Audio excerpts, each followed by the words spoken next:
Okay, so if we look at the setup, first thing we're discussing, obviously, in terms of the setup was your shaft angle there. So this position here now, a bit more neutral, as opposed to that one, the left-hand side there. Yeah.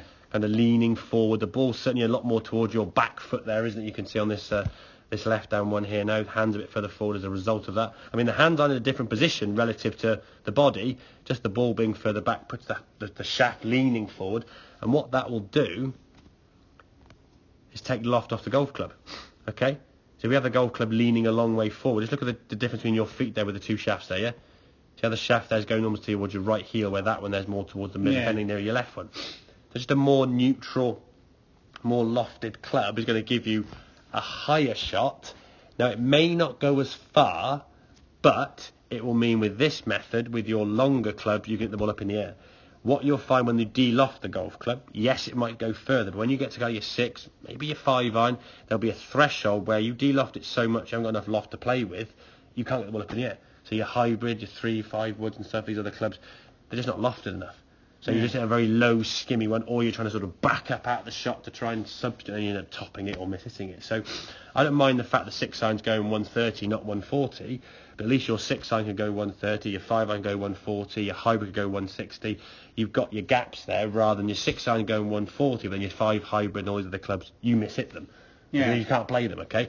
In terms of the backswing now I don't mind the legs moving, that's absolutely fine, okay? But what we're trying to get a little bit more of now is a bit more of your shoulders actually rotating and keeping your height. You just watch this left-hand one here now as we swing back. Knees going very early, okay? And you squat down. So your back's probably turned, shall we say, 60 degrees-ish. These knees have collapsed an awful lot and your head's dropped down quite a bit. So for you to hit the golf ball now, you've then got to stand up, but not too much, but not enough, okay? Move a little bit more to that left-hand side and unwind your body, not too much. There's a lot of things to try and time together that you may or may not get right. When you get it right, it's a beautiful shot. When you get it wrong, lost ball reload, okay? You look at this movement here now as you go back. Look at the lower half. We compare those two positions halfway back here. Okay, there's your knee kicking in. Look there. You've got more width, your arms are more away. You've actually turned your shoulders. Look at your length of backswing here now. How much more height you got? You've maintained your height. Look at that. Now your knees moving, which is absolutely fine. But look at your shoulder turn. Almost 90 degrees. So that, for me, is a good sign your back can actually rotate more than you may give it credit for. And I think the more you start doing this, and again, be honest, if you ever go the way to the range or go and practice, this is like my back, dial it back a little bit. Don't try and overdo it to hurt your back. But if you can get there, maybe now if you've warmed up a little bit, it's going to help. If you can maybe do some exercise to try and limber up that back. But compared to that backswing there, that's chalk and cheese, isn't it? I mean, there's a lot more height being maintained on that right-hand one. Difference. Oh, it's huge. Okay, so when you come back to the golf ball now, all you've got to do is unwind your body, come back, good strike of the ball there nicely, okay? Whereas this one here now, that left knee's got to do an awful lot of movement early, and you've got to start popping up. Well, then your friends say keep your head down. Well, you've got to pop up. If you didn't pop up, you'd hit the ground somewhere here and go, ouch. Yeah.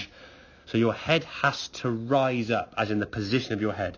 Not the actual position of where your head's facing. Like your face isn't rising up, but the actual structure of your head has to move up, because your body's got to move up, because your knee's got to straighten up. With that amount of knee bend and squat down the way back, there has to be some kind of movement this way. If you do that on the way back, there has to be something of this on the way down. Like how much you do each individual move will vary from shot to shot. Now, if you think about the game of golf, you've got 13 clubs in your bag.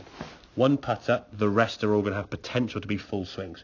Okay, if we drop the sand down the pitching wedge, we'll say 11 clubs now. So 9 iron through to driver, you're going to be using as a full swing. They're all half an inch difference in length from the one to the next one, okay? When you play a golf course, shots on a flat lie. So if you've got to rely on a dip and a rise up in the downswing and the backswing, that's going to be a guess, how much you're going to do it. And the ball's going to be nearer you, further away from you, different club.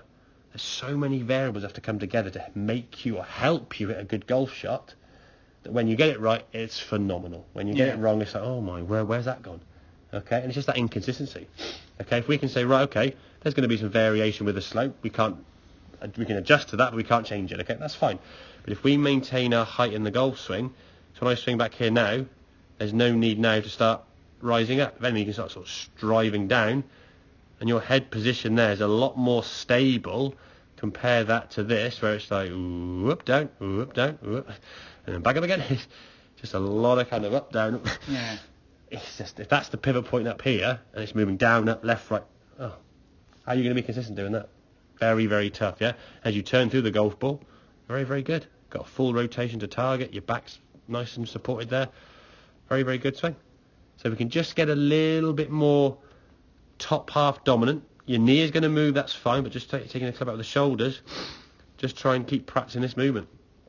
Keeping your head up, keeping your body nice and tall. When you start off here, okay, we're going to stay there and come back to the golf ball. Whereas this one here now, whoop, that drop down there and that knee collapse, you've now got to try and compensate by coming up.